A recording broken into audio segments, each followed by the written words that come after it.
부모님들 이 지난 시간에는 새 시대의 자녀 교육에 대해서 이야기를 했죠. 결론이 뭐였어요? 새 시대에는 특히 이 지혜 감성 시대에는 지식 정보 시대에는 어떻게 하면 공부를 잘하게 할까? 인류 학교를 보낼까? 이런 거지만은 이제 지혜 감성 시대는 어떻게 하면은 자기 특기에 맞는 재발 충만, 재능 발휘를 해가지고 충만된 그런 삶을 살게 할까? 여기에 대해서 이야기를 했습니다.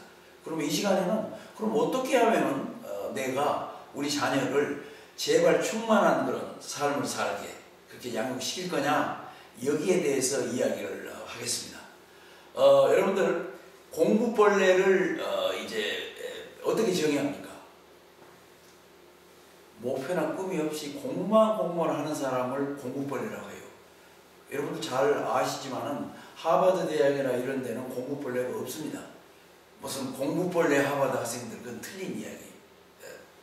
정말 자기가 어떤 그런 꿈을 가지고 있는지, 정말 인생을 어떻게 살 건지 이런 학생들만 일반적으로 면접을 통해 가지고 많이 합격을 시키죠.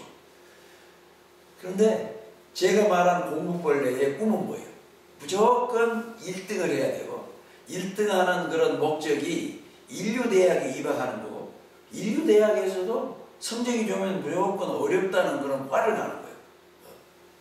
제가 지난 20여 년 동안 경영자와 청소년을 이제 코칭해 오면서 경험한 바로는 이렇게 부모님이 생각을 하고 있는 한 자녀 교육은 상당히 힘들다. 그래서 이 부모님이 조금 변화를 해야 된다. 그런데 변화가지는 안 되고 행동에 변화가지는 안 되고 생각에 변혁을 가져야 된다. 또 어떤 분은 변화와 변혁의 차이도 잘 모르세요. 그래 행동의 변화에 대해서 한번 이야기해 봅시다. 어떤 아버지가 금연을 해야 되겠다 이렇게 이제 생각을 하고 또 술자리를 좀 삼가하고 그렇게 해요. 그런데 쉽습니까? 이거 안 되지. 그러니까 자기 정당화를 시켜. 그러니까 생각을 이렇게 가져요. 아니 우리 딸하고 아들을 위해서는 아니 돈벌이를 위해서는 내가 술자석도 같이 하고 그래야지. 안 그러면 어떻게 내가 직장생활을 하냐? 그런데 이런 그 생각의 변화가 없이 행동의 변화를 하려고 그러고 애를 많이 써도 그게 안 됩니다. 그런데 솔직히 저도 그런 체험을 했는데 딸이 어느 날 제안을 합니다. 아빠, 담배 끊기가 그렇게 힘들어? 나도 TV를 보는데 TV를 그냥 기어이 1시간은 봐야 되는데 아빠가 20분만 보라 그러니까 너무너무 힘들어. 그래서 아빠도 그냥 담배 마음대로 태워버리고 나도 TV 좀 2시간, 1시간씩 좀 봐버리자. 그러니까 이 아빠 생각이 어떻게 달라졌을 것 같아요. 아, 전에는 딸과 아들을 위해서 돈벌이를 위해서 이제 담배를 태워도 상관이 없다 이렇게 생각했는데 딸이 저 정도로 이야기를 하면은 내가 담배를 계속 태우는 한 어떻게 내가 딸대로 TV를 좀 적게 보라고 할 수 있냐. 해가지고 딸을 위해서는 금연을 해야 되겠다. 이거를 보고 생각의 변혁이라고 합니다. 또 어떤 엄마는 괜찮아요. 우리 아이가 어떻게 늦잠 자는 게 문제입니까? 지가 대학 가면요 다 크면은 변하고 큰 문제 없어요. 그런데 여러분들 큰 문제 없을까요? 역사를 통해서 지금처럼 그렇게 중고등학생이 늦잠 자고 저 1시, 2시까지 아침에 무슨 뭐 카톡 한다고 야동 본다고 물론 엄마 아빠에게는 무슨 숙제한다고 하지만은 그런 거짓말을 하는 그런 때가 한 번이나 있었습니까?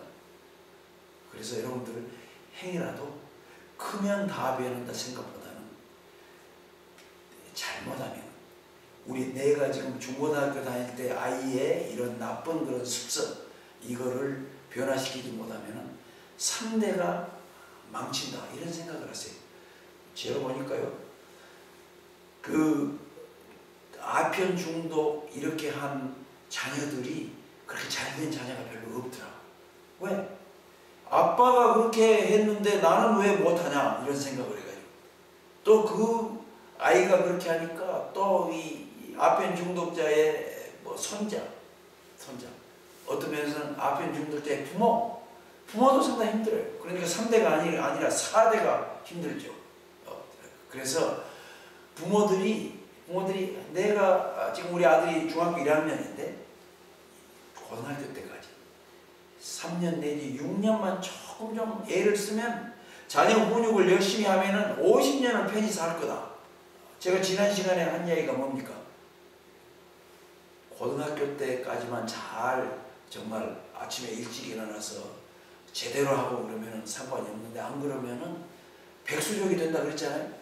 아니 여러분 나이가 50이 돼가지고 60이 돼가지고 이제 100세 인생에서 일찍 죽지도 않는데 그럼 어떻게 할 거예요? 그 100세까지 50년 아니에요? 어떤 아빠가 그런 이야기 하더라. 박사님 저는요 백수족이 해가지고 뭐 등 밀어내고 지가 방 하나 달라고 그러면 쫓아내버려요. 가만둡니까? 그런데 제가 물어봤어. 아버님 그러면은 엄마는 그거를 그냥 계속 쫓아낼까요? 일본에는요 3분의 1의 문제 아들이 그러니까 백수족 중에서 어떤 아이들은 애를 낳아가지고 부모한테 맡긴대요.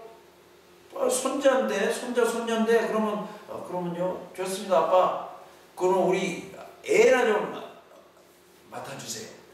그러면 제가 가서 일해가지고 용돈 보내줄게요. 그러면 안 받아요 그 아이를? 그래서 여러분들 절대 이 아이가 못 들어가게 하겠습니다. 백수족이 되면은 그것도 틀린 이야기. 안 되게 해야지. 그래서 대개 그러면 이제 되게 부부들을 제가 앉혀놓고 코칭을 합니다. 그러면 그냥 엄마가 아주 근심을 하면서 왜 말은 정확히 안 하는데 우리 아이가 조금 좀 한 가지 좀 문제가 좀 있어요. 그러면서 질문이 박사님 우리 아이가 조금 좀 1시간 정도 게임을 하는데 나중에 알고 보니까 5시간 하는 아이를 그렇게 했더라고요. 어떻게 그럼 훈육을 하면 좋겠습니까? 그래서 제가 딱 한 가지 이야기합니다. 조물주가 만들어 놓은 대로 그렇게 아이를 좀 교육을 시켜라. 그래 조물주가 어떻게 만들었어요? 시계 안 만들었어요. 조물주가 사람들이 만들었지. 해 뜨면 일어나고 해지면 뭐 누워서 자고 쉬고 제가 이야기했던 것처럼 문명의 진화에서 한 가지 잘 안 되는 거가 있어요. 계속 문명은 이제 진화하고 그럴 때 한 가지 안 된 거 아니라 변화가 안 된 거. 제 기억에요. 제 기억에 제가 초등학교 3학년인가 3학년 때부터 계속해가지고 초등학교 쭉 다니고 중학교는 제가 이제 외지에서 다녔지만 집에 가면은 해가 뜨기 30분 전에 소뜯기라고 제가 우리 소하고 송아지를 몰고 갑니다. 들판으로 해가지고 아침에 학교 가기 전에 한 2시간 정도 소를 뜯기고 그 다음에 학교 갔다 오면은 오후 한 2시쯤 되면은 그때 또 저녁에 해가 저물 때까지 소 뜯기를 해요. 그러니까 제가 보니까 해가 여름에는 5시에 뜹니다. 겨울에는 7시에 떠요. 그래서 미국은 데일라이트 세이빙 타임이라 그래가지고 이걸 조정하기 위해서 해 뜨는 시간과 해 지는 시간. 그래서 여름에는 뭐 1시간 당기고 겨울에는 1시간 늦추고 해가지고 5시에 여름에 해 뜨는 거를 6시에 해 뜨게 합니다.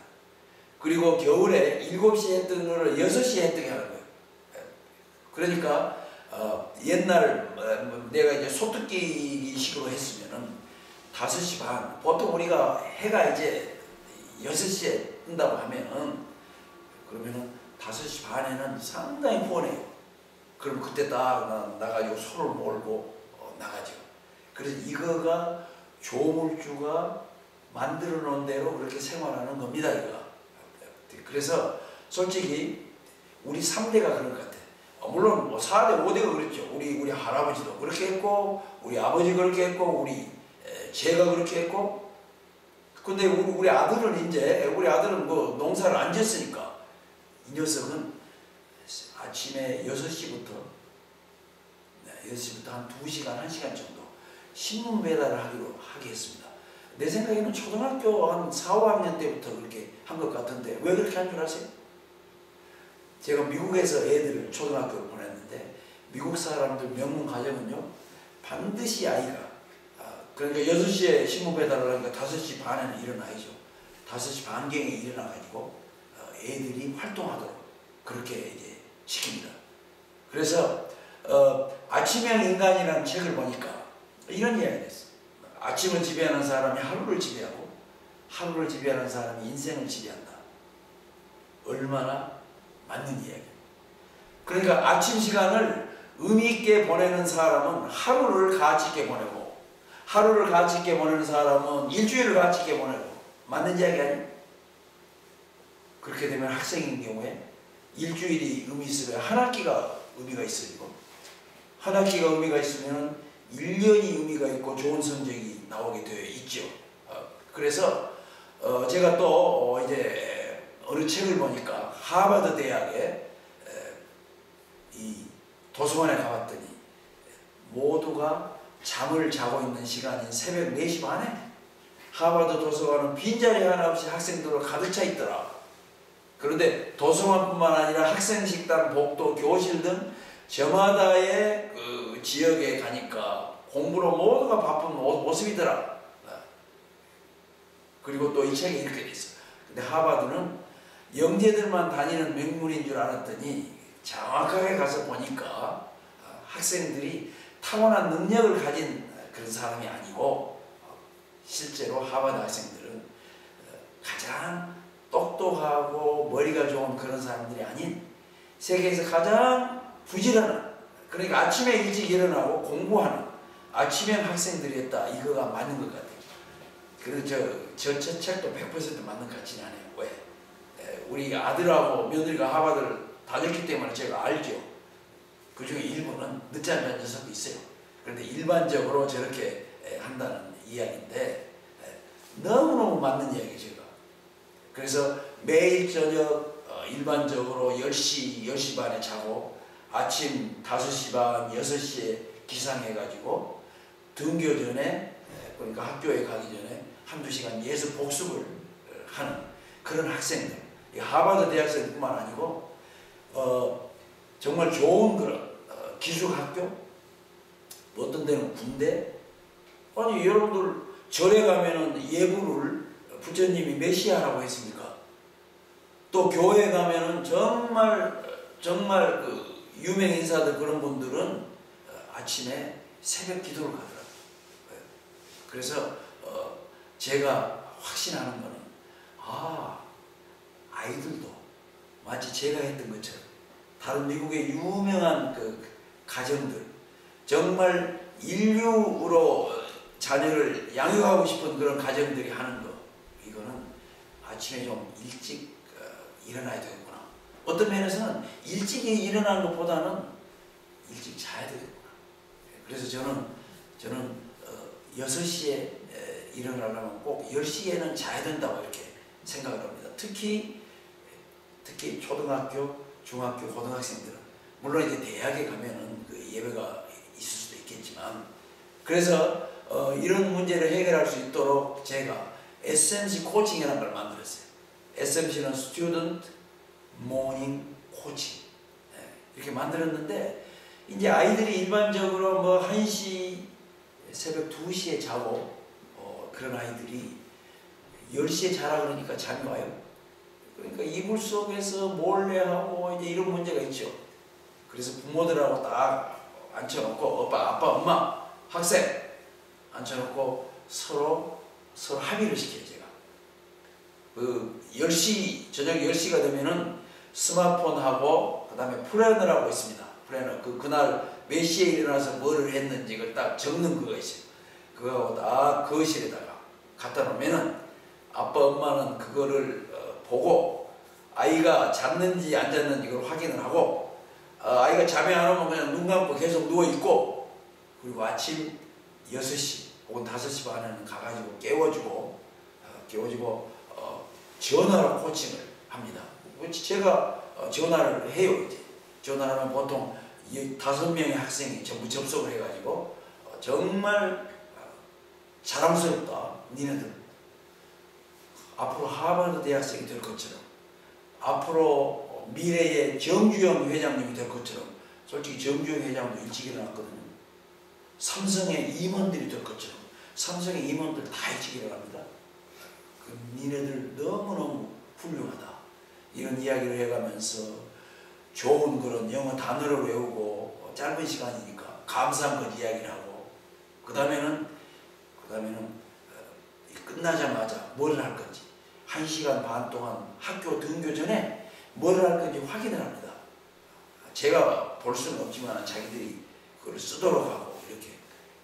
그런데 그 성과가 재밌어요. 그러니까 아이가 잡기 중독에, 보통 정도 잡기 중독에 걸린 아이들은 90%가 지가 등교 전에 1시간, 2시간 공부를 합니다. 단 아빠, 엄마가, 특히 아빠가 딱 앉아가지고 지켜 있을 때. 근데 그렇지 않고 네 혼자 해라? 그러면 잡기 중독이 보통만 되어 있는 아이들은 45%만 해요. 그러니까 10명 중에 4명 반만 하고 5명 반은 안 해. 다시 들어가서 잡버리고 뭐하고. 이거가 습관 형성이 되려면 적어도 3개월 내지 6개월이 걸릴 것 같아요. 잡기 중독이 보통인 아이들이 등교 전에, 그리고 코칭을 끝나고 1시간 내지 2시간을 예습 복습하는 그런 그 통계가 제가 조사해 보니까 90%입니다. 10명에 9명이니까 엄청난 성과죠. 그런데 조건이 하나였어요. 부모님, 특히 아빠가 딱 옆에서 지켜보고 있어야 돼요. 적어도 처음 3개월 내지 6개월 동안. 그런데 아빠가 지켜보지 않고 네 해라. 또 아빠는 자고 있으면서 엄마대로 하라 그런다든지, 또 두 분은 딴일 하면서 아이만 일어나서 하라고 하면은 애가 20분 정도 이제 저의 코칭을 받고는 그 다음에는 다시 잡니다. 그거는 아침 코칭 안 받는 것보다 더 나빠요. 왜? 아이가 정말 자기가 어떻게 자존심, 자존감? 이거 대단히 약해져. 내가 정말 애를 써서 이렇게 일어났는데 이것도 나는 이 정도밖에 안 되냐? 이런 생각. 그런데 부모가 정말 지원하는 거, 이거 대단히 중요하죠. 아까는 잡기 중독이 보통 경우고, 그러면 잡기 중독이 상당히 심한 아이라고 하면은 중독이 심해. 그래서 뭐 하루에 3시간 이상 이거를 하지를 않으면은 꺼림직하고, 수업 시간에도 심지어는 그 생각을 하는 거예요. 그렇게 해서 학원에 가면은 몰래 상사한다든지, 너무 저녁 늦게까지 했으니까 피곤하잖아요. 그러니까 교실에서 이렇게 잔다든지. 그런 아이들은 부모가, 특히 아빠가 딱 지원을 해주면 옆에 지켜보고, 그러면은 70%만 예습 복습을 합니다. 처음에 한 몇 달 동안. 심지어 아빠가 옆에가 있어도 어떤 아이들은 하품만 하고 뭐하고 힘들어 이렇게 핑계 대더라고요. 그런데 부모가 없으면 잡기 중독이 심한 경우에 그러면 35%. 그러니까 10명 중에 3명 반만 효과가 있고 6명 반은 효과가 없는 거예요. 그러니까 종종 부모들이, 박사님, 우리 아이가 스튜던트 모닝 코칭을 했는데 아무 효과가 없습니다. 그렇게 이야기를 하면 제가 딱 알죠. 부모님이, 특히 아빠가 별로 도와주지 않았구나. 이거는 마약 중독하고 비슷해요. 예를 들어 아이가 아이라 그러지 말고 청년이라고 합시다. 청년이 마약을 하면서, 엄마 이번 딱 한 번만 나 봐주면은, 한 대만 맞게 해주면은 앞으로 조심할게. 그러면 아빠는 철저하게 안 돼 이렇게 하지만은 엄마는 마음이 약해가지고, 그래 한 번만 더 해라. 똑같은 현상이에요. 잡기 중독이 심한 그런 아이들인 경우에 엄마가 옆에 앉아있지 않습니까? 엄마 해봐도 안 돼 이거 안 돼. 그러니까 내가 또 10분만 좀 자고 다시 할게. 아니 10분만 잡니까? 그러지만 아빠가 딱 옆에 앉아서 아니다 네가 이 어려움만 참으면 고진감래 이것만 하면 정말 행복한 그런 순간이 올 거니까 참자 이렇게 하는 거. 그래서 저는 이 잡기 중독을 해방시키려면 부모님 특히 아빠가 대단히 중요하다 이런 생각을 하게 됐어요. 그래서 지난 시간에도 이야기했지만은 이제는 지식 정보 시대가 아니고 지혜 감성 시대입니다. 그래서 우리 아이들을 공부벌레가 아닌 특기벌레, 그러니까 제발 충만한 그런 아이로 양육을 해야 되겠다. 그거가 바로 일단 끼에 맞는 꿈을 찾아줘야죠. 그래서 제발 충만해야 되니까. 그래서 제가 하는 방법은 일단 그 해리슨 진단이라는 거 있습니다.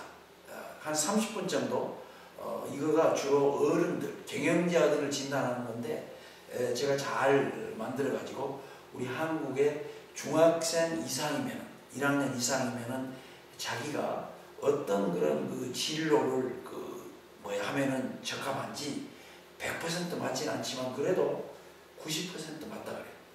그래서 인문계나 자연계냐 뭐 외국어를 할 거냐 의사를 할 거냐 뭐 연예인이 될 거냐 이런 거는 상당히 많이 맞춰줍니다 이거. 그래서 제가 아는 제가 하는 이야기가 아니에요. 세계 전문가들이 가장 좋은 그런 경영자들을 코칭하는 그런 진단 도구니까 괜찮겠죠? 그렇게 해서 첫째로 이 재능을 진단하고 그 다음에는 그 진단에 그런 것도 나와요. 이 녀석이 공부 재능이 있는 30%에 속하냐 아니냐 70% 공부 재능이 없는 그런 아이면은 다르게 하고 제가 이제 공부 재능이 있는 30%도 이야기할게요. 30%에 속하면은 내신 상위권을 일단 만들어야 됩니다. 그 이유는 중학생인 경우에는 인류 고등학교를 가도록 해야 돼요. 대학생 경우는 수시로 입학을 하게 그렇게 해야죠. 결과적으로 우리가 이제는 내신이 대단히 중요한 시대가 이렇게 됐습니다. 과거의 지식정보 시대 4년 5년 전에는 수능 점수가 중요했어요. 그렇지만 이제는 내신. 그래서 학교에 가기 전에 예습 복습이 이제 대단히 중요하다고 이제 그렇게 제가 지난 시간에 강조했죠. 그래서 예를 들어 중학생을 왜 그러면은 박사님 인류 고등학교에만 입학시키면은 부모님이 만세 불러도 상관없다. 만세 불러도 상관없다. 그거는 아이를 간여하지 않아도 된다 그런 이야기. 이제 여러분들 해방됐어. 인류 고등학교 보내면 왜 그런 줄 아세요? 여러분들 이 통계 보니까 작년에 서울 시내 고등학생들 담배 태우는 아이들이 27%입니다. 그런데 제가 도와주고 있는 대원 외고나 뭐 과학고등학교 거기는 1%도 안 된대요. 그러니까 다른 지역에 무슨 뭐 분당이라도 뭐 마찬가지예요. 용인에 있는 그런 뭐 저쪽에 경기도 뭐 시흥 다 마찬가지예요. 그 지역에 있는 일반 고등학교는 55%가 담배를 태운다는 얘기예요. 그래 특히 여러분의 자녀가 인간 친화 능력이 있고 그러면은 이 아이가 어떻게 할 것 같아요? 친구 따라 강남 간다고 야 한 대 해 그럴 때 할 수가 있죠. 그래서 이거를 예방하려면은 뭐 다른 방법이 없습니다. 가급적 그런 거를 하지 않는 그런 아이들 뭐 끼리끼리 모인다고 아이들은 그 아이들이 바로 인류고등학교에 많이 모아져 있어요.